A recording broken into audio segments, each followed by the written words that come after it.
Mendengar penuturan yang baru saja disampaikan Kania, detik itu pula Revan tersenyum miris. Ingin sekali rasanya ia menangis dan berteriak di hadapan Kania untuk mengatakan, "Aku juga tak menginginkannya." Sejenak, pria itu hanya diam saja, mengatur napasnya yang kini mulai tak beraturan lantaran merasa sesak. Sungguh, ini semua di luar ekspektasinya. Tak pernah sedikit pun terlintas di pikirannya jika Kania ingin menggugat cerai. Sikap dan perlakuan wanita itu sangat manis, membuatnya tak pernah kepikiran jika itu hanyalah sandiwara. Setelah napas Revan mulai teratur, pria itu berbalik, melangkahkan kakinya mendekati wanita yang kini tengah menatap tajam dirinya. "Apa ini alasan kamu minta cerai?" tanya Revan tanpa mengalihkan tatapan pada mata hitam milik Kania. Kania mengangguk. "Iya, aku gak sudi punya suami yang merupakan keponakan orang yang sudah membunuh orang tuaku," tekan Kania. "Kalau kamu gak mau bercerai, berarti urat malu kamu udah putus." Tawa Revan seketika menggelegar. Tak lama kemudian menatap sinis istrinya.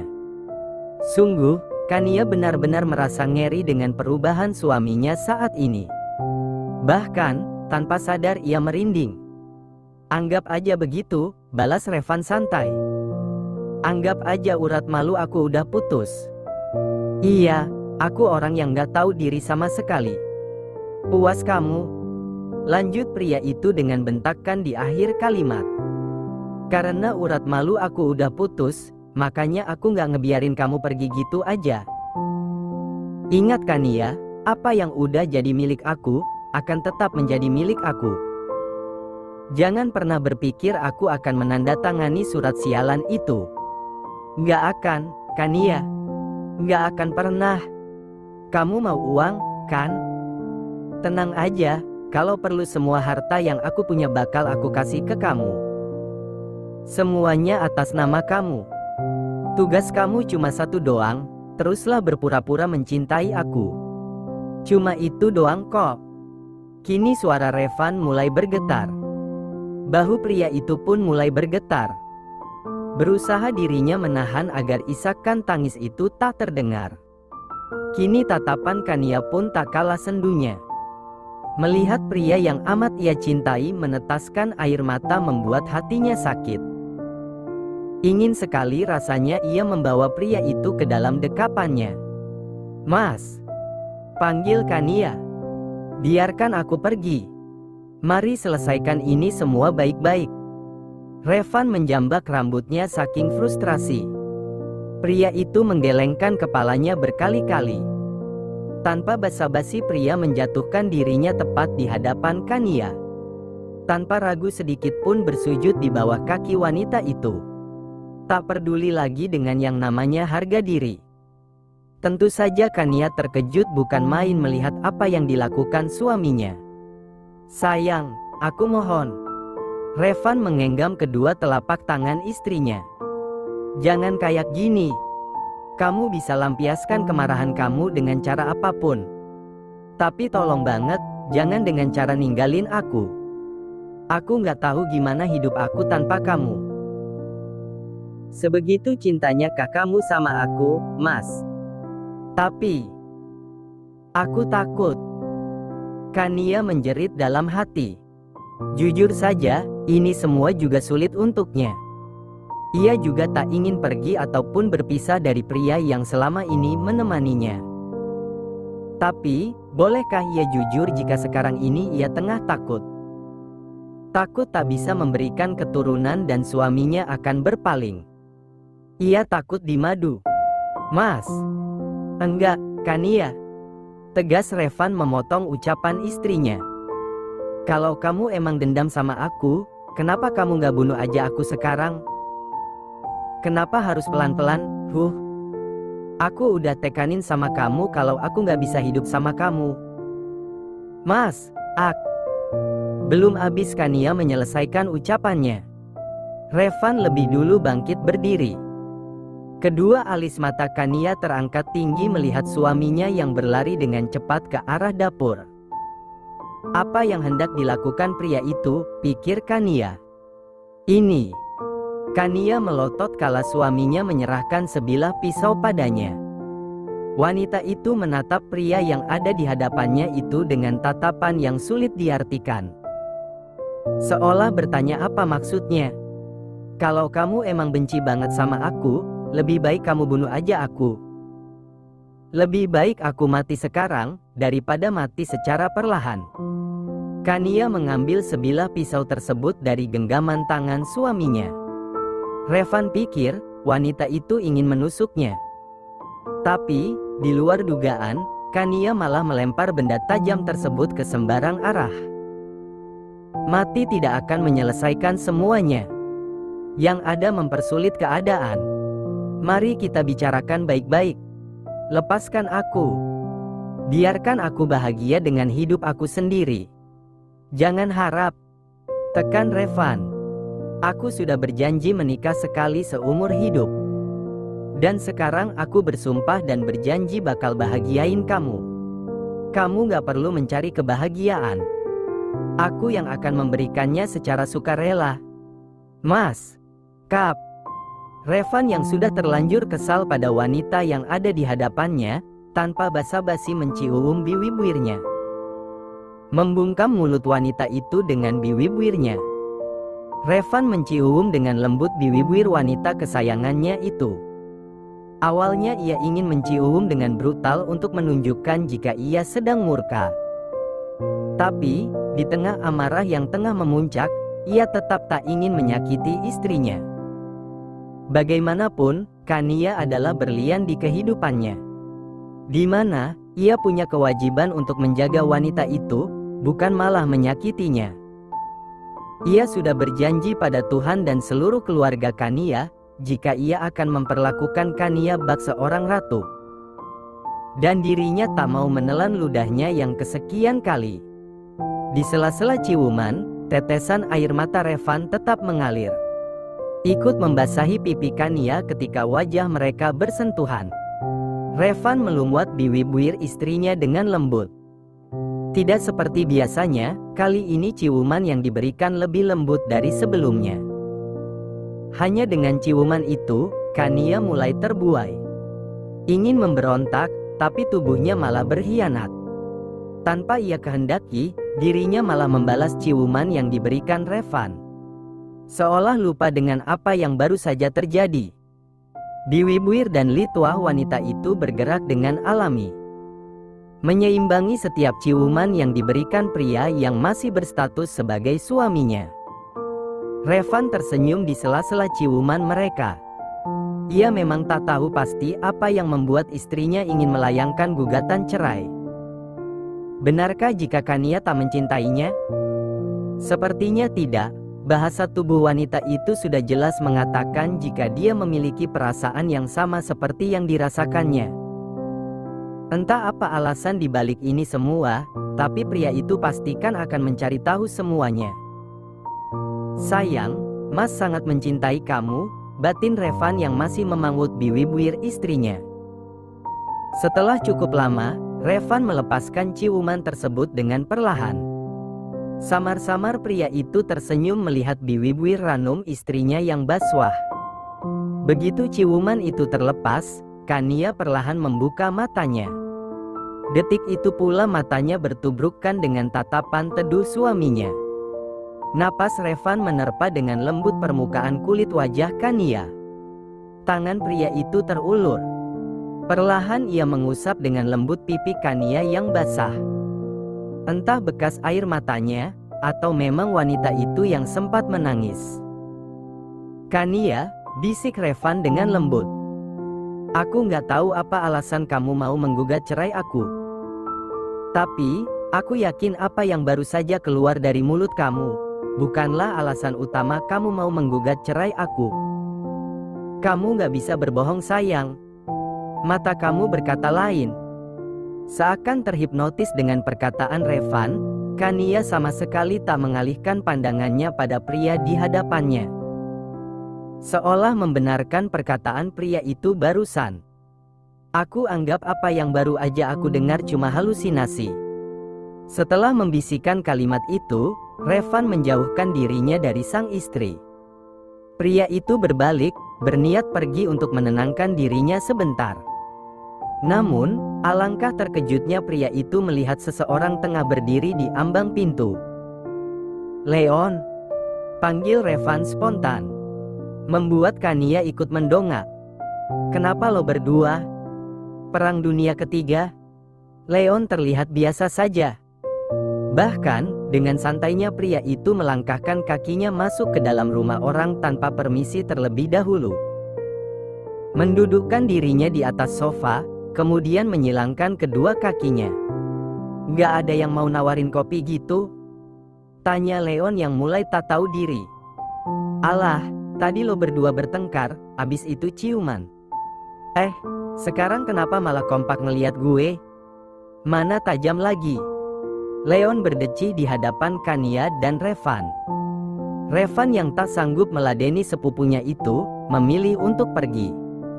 Tanpa mengucapkan sepatah kata pun, pria itu melangkahkan kakinya keluar dari rumah. Kania sendiri hanya memandang punggung pria itu yang perlahan mulai menjauh dan kemudian menghilang. "Widih, kayaknya pertempuran tadi hebat banget. Mana sampai ada pisau lagi. Kenapa nggak dibunuh aja laki lo?" Leon menatap Kania dengan tatapan kagum. Pria itu kemudian mengambil robekan kertas yang berserakan di lantai. "Surat cerai?" gumam Leon kala tak sengaja membaca robekan kertas tersebut. "Wow, jadi lo mau cerai sama Revan? Wah, bakal nambah dong populasi janda bahenol di kompleks ini," lanjut pria itu tanpa rasa bersalah sedikit pun. Bahkan sama sekali tak peduli jika ucapannya barusan bisa membuat orang lain tersinggung. "Jaga mulut lo, Leon," bentak Kania. Membuat Leon sedikit terlonjak. Bukannya takut, Leon semakin menjadi-jadi. Dengan polosnya pria itu merangkai robekan kertas perceraian tersebut agar menjadi utuh. "Lo masih punya cadangan kertasnya kagak?" tanya Leon menatap Kania yang ternyata tengah memperhatikan aktivitasnya. Kania menghela napas. Jujur saja, untuk berhadapan dengan Leon, bibirnya selalu gatal ingin membalas dan menyahut setiap pertanyaan dan perkataan yang dilontarkan pria itu. "Enggak ada. Cuma itu doang," jawab Kania dengan polos. Mana ia tahu jika suaminya akan menolak dengan keras. Ia pikir, setelah mendengar alasannya, Revan mungkin melepaskan karena merasa bersalah. Tawa langsung berderai dari bibir Leon. Pria itu menggelengkan kepalanya berulang kali. Merasa sangat lucu dengan tingkah wanita yang ada di hadapannya. "Lo niat gak sih menggugat cerai suami lo?" Kania menggelengkan kepalanya. Namun sedetik kemudian wanita itu mengangguk. Entah apa maksudnya. Di satu sisi, ia ingin bercerai dari suaminya. Tapi di lain sisi ia juga tak mau berpisah dari pria itu. Aneh bukan? Padahal Kania bukanlah ABG lagi. Tapi, tingkah wanita itu sangat labil. Leon berdecak kesal. "Nggak sekalin lo putar aja tuh kepala? Atau perlu dipatahin aja? Kagak jelas banget sih.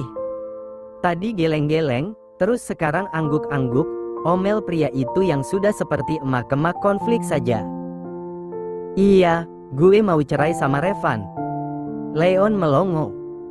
Bagaimana tidak, Kania mengatakan ingin bercerai, tapi sayang kepalanya justru mengkhianati wanita itu. Dengan tegas kepala itu menggeleng. "Stres nih cewek," gumam Leon sembari menatap geli Kania. "Kania, bunuh istri sepupu sendiri dosa gak sih?" "Ya mana gue tahu," sewot Kania. Leon kembali berdecak. "Lo mau cerai apa kagak ini?" "Mau," jawab Kania sembari menggeleng kepalanya. "Sialan lo, Kania." Habis sudah rasanya kesabaran Leon menghadapi wanita yang ada di hadapannya. Kania benar-benar menguji kesabarannya. Karena sudah malas menanggapi wanita itu, Leon memilih untuk menyibukkan dirinya sendiri. Diambilnya lem yang ada di dalam kantong. Dengan penuh teliti, pria itu menyatukan kembali kertas-kertas yang sudah robek tersebut. "Lo dapat dari mana lemnya, Yon?" "Biasa, dari kantong Doraemon," balas Leon asal. Kania mendengus kesal. Wanita itu memilih diam saja, merenung kembali apa yang baru saja terjadi. Bertanya-tanya apakah dirinya baru saja menyakiti hati seorang pria yang amat ia cintai. Nih, dengan entengnya Leon menyerahkan surat yang sudah banyak terdapat tambalan lemnya. "Dan lo pikir ini laku?" Pekik Kania yang kembali merobek kertas yang disodorkan Leon. Leon menatap prihatin kertas yang sudah susah payah disatukan kembali. Kini kertas itu sudah tak berbentuk lagi. Ingin sekali pria itu rasanya mencakar-cakar wajah Kania. Untung masih ingat jika wanita itu adalah kakak iparnya. Tak ingin bercanda lagi, Leon akhirnya memulai pembicaraan serius pada wanita di sampingnya. "Kenapa Kania? Apa yang lo takutin sampai-sampai berpikir ingin mengakhiri hubungan yang sudah kalian bangun bersama?" Tanya Leon yang kini mulai serius. "Karena gue gak cinta sama dia. Selama ini gue gak punya perasaan apapun sama Mas Revan." Kania masih kekeh berbohong, menampik jika sebenarnya ia sangat menyayangi dan mencintai pria yang selama ini bersamanya. Leon terkekeh sinis. Pria itu menggelengkan kepalanya, sangat menyaksikan apa yang baru saja dikatakan wanita di sampingnya. Sayangnya mata dan bahasa tubuh lo berkata lain, Kania. Lo nangis ketika dicium Revan. Lo membalas ciuman dia. Apa lo yakin itu bukan bahasa cinta? Kania terdiam. Ia akui, ketika berciuman dengan Revan tadi, dirinya sempat meneteskan air mata. "Kenapa? Lo takut gak bisa ngasih keturunan buat Revan?" Kania yang awalnya terdiam, langsung melotot. Wanita itu bahkan terlonjak, melayangkan tatapan yang sulit diartikan pada pria di sampingnya. Bertanya-tanya dari mana pria itu tahu masalah kondisi rahimnya. Maksud lo apa, Yon?" Leon menghela napas. Untuk kali ini, ia benar-benar tak suka pada sikap Kania. Menurutnya, Kania agak sedikit kekanak-kanakan. "Lo bukan anak kecil lagi, Kania. Lo udah cukup dewasa. Seharusnya lo bisa berpikir matang-matang sebelum mengambil keputusan. Jangan sampai mengambil keputusan yang bisa menyakiti diri lo sendiri. Lo itu terlalu pesimis. Ngeraguin diri lo sendiri tanpa berusaha terlebih dahulu. Takut lo itu udah menutupi segalanya. Lo menutup mata untuk melihat fakta jika pria yang lo cintai juga sangat mencintai lo. Takut pria itu akan sedih ketika tak bisa diberi keturunan. Tapi, lo gak sadar sama sekali kalau Revan jauh lebih takut kehilangan lo." Leon kembali melayangkan tatapan pada wanita di sampingnya yang malah terdiam. Menyenderkan punggungnya, kemudian menghela napas. "Kenapa?" Tanya Leon lagi. "What's wrong with you? Lo tahu dari mana?" Alih-alih menjawab, Kania kembali malah melempar pertanyaan. Leon tersenyum tipis, menarik napas panjang, kemudian menjelaskan secara perlahan. "Waktu itu gue gak sengaja ngeliat lo ke rumah sakit sendirian. Gue waktu itu pulang sebentar ke Indonesia karena ada yang perlu diambil. Gue sempat heran, sesibuk apa suami lo sampai gak ada waktu nemanin lo ke rumah sakit. Gue sempat telpon Revan, tanyain apa dia sibuk banget. Tapi, dia bilang gak sibuk-sibuk amat. Terus gue tanyain di mana keberadaan lo, dia bilang di rumah. Waktu itu gue masih mikirnya, lo gak mau ngerepotin suami lo. Jadi, gue diam aja dan lanjut perjalanan tanpa curiga sedikit pun. Tapi, tadi siang, Revan cerita semuanya sama gue. Tentang kondisi rahim lo yang dia sembunyiin selama ini. Dia sampai nangis karena bingung harus cerita apa enggak sama lo. Dia terlalu sayang sama lo sampai nggak berani cerita apapun. Kalau dia sayang, dia pasti bakal cerita. Kania langsung angkat bicara ketika mendengar kata sayang yang dilontarkan pria di sampingnya. Lo salah, Kania. Justru karena dia sayang dan cinta sama lo, makanya dia nggak mau cerita apapun. Dia takut nyakitin lo. Dia tahu kalau lo lagi berduka setelah kehilangan anak kalian. Coba lo pikir. Leon memberikan tatapan serius pada Kania. Oke, di sini bukan berarti gue ngebela Revan. Di sini pun dia salah, karena dalam sebuah hubungan diperlukan keterbukaan. Meski fakta itu menyakitkan, tetap harus diberitahu. Karena nggak bisa dipungkiri, hampir 80% manusia sangat benci dan kecewa saat tahu orang yang dia cintai berbohong. Setelah Revan cerita, gue ngerasa ada yang aneh. Gue jadi ingat kalau lo pernah ke rumah sakit sendiri. Dan gue ngerasa semakin aneh waktu lo menyinggung masalah kebohongan di kafe tadi siang. Gue akhirnya putuskan ke rumah sakit dan nanyain ke dokter apa tujuan lo datang tempo hari lalu. Dan lo tahu dokter bilang apa? Kania menggeleng polos. Kali ini Leon mendengus kesal. Masa dia ngira gue penjahat? Gue diinterogasi di sana, woi.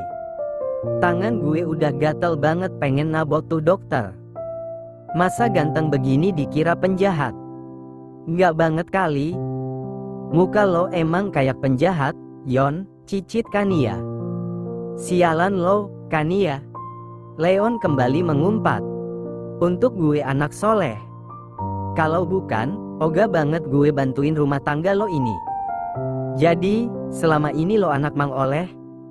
Soleh, Kania. Soleh. Bukannya anak Mang Oleh. Makanya telinga itu dibersihkan. Kania terkekeh melihat wajah Leon yang merah padam. Astaga. Bahkan di situasi yang seperti ini pun wanita itu masih bisa tertawa. Memang, tak tahu bagaimana kondisinya. Jika sudah berhadapan dengan Leon, berita duka pun bisa berubah menjadi sukacita. Oh gue udah kesal banget sama lo. Terserah lo mau cerai kek, atau apalah itu. Gue malah berharap lo gantung diri aja. Ngebayangin gimana ribetnya malaikat maut berurusan sama lo. Gue yakin banget, lo pasti dikembaliin. Lo yang seharusnya masuk neraka, malah didorong ke surga aja. Gimana nggak didorong, orang-orang pada menjerit kesakitan, lo malah anteng banget sambil pakai kacamata hitam. Menikmati panasnya neraka. Itu sama aja lo udah mencoreng nama baik setan. Ternyata di surga lo juga kagak diterima. Dikembalikan lagi lah lo ke dunia. Kania terkekeh. Astaga, Leon ini memang sangat absurd. Terus gimana sama cerita tadi? Kania mengalihkan pembicaraan. Leon berdecak. Dokter Bram langsung cerita sama gue masalah kondisi rahim lo. Dia juga bilang kalau lo kayak ragu sama diri sendiri. Terus, pas gue keluar dari ruangan Dokter Bram, gue nggak sengaja ketemu sama seorang wanita. Begitu gue lewat, dia malah nanya apa gue suami lo. Ternyata dia sempat dengar obrolan gue sama Dokter Bram. Karena gue nggak mau ribet, gue iyain aja pertanyaannya. Tiba-tiba dia bilang, jangan tinggalin istri kamu meskipun dia nggak bisa hamil. Tiba-tiba dia cerita tanpa gue minta. Dia juga bilang pertemuan dia sama lo. Dan dari sanalah gue bisa menyimpulkan semuanya. Lo takut gak bisa ngasih keturunan sama Revan, kan? Terus lo takut Revan bakal selingkuh? Kania terdiam. Wanita itu menunduk. Tentu saja tebakan Leon sangat betul. Sepertinya Leon lebih banyak tahu masalahnya dari Revan. Perlahan, wanita itu mengangguk. Membenarkan tebakan Leon barusan. Sepertinya memang tidak ada yang perlu disembunyikan lagi. Toh Leon sudah tahu semuanya juga. Gue takut, Yon. Beda persenan gue sama wanita itu cuma 5%. Dia udah 5 tahun gak dikaruniakan anak. Gue gak mau Revan sampai nunggu selama itu. Apalagi gue takut gak bisa ngasih keturunan, lirih Kania dengan isakan kecil. Dan gue takut nasib gue bakal sama kayak wanita itu. Gue gak mau dimadu. Gue pengen egois. Gue cuma pengen Revan milik gue. Gue juga gak mau pisah sama Revan. Leon tersenyum. Akhirnya Kania mau jujur juga. Kania, percaya sama gue. Revan bukan tipe cowok yang kayak gitu. Revan itu sayang dan cinta banget sama lo. Gue bisa pastiin itu semua. Lo gak perlu takut bakal diselingkuhin. Semua orang punya kisah hidupnya masing-masing.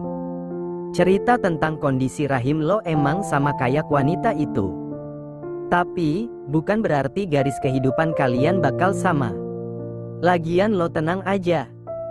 Kalau sampai Revan berani selingkuh, gue laki-laki pertama yang bakal ngebela gue, potong Kania lebih dulu. Yang bakal ketawa ngakak, kekeh Leon. Sialan lo. Gue orang pertama yang bakal nyumbangin golok. Lo tenang aja, kita bacok Revan sama-sama. Tapi, gue ngeraguin diri gue sendiri, Yon. Gue benar-benar takut gak bisa ngasih keturunan. Leon berdecak kesal. Alah, lama-lama gue lempar ke kandang buaya lo nanti. Pesimis banget sih jadi orang. Nothing is impossible in the world, Kania. Belum juga berusaha, lo udah menyerah duluan. Apa perlu gue seret Revan buat bersumpah di hadapan lo supaya nggak ninggalin lo apapun yang terjadi?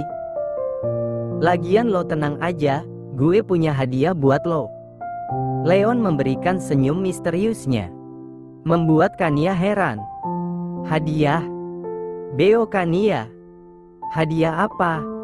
Leon tak menjawab. Pria itu terus saja memasang senyum misteriusnya. Mengambil handphone yang ada di dalam kantong celananya, kemudian menghubungi seseorang. Masuk aja, Tan. Lo nelpon siapa? Tanya Kania setelah panggilan berakhir. Kepo banget sih lo, jawab Leon.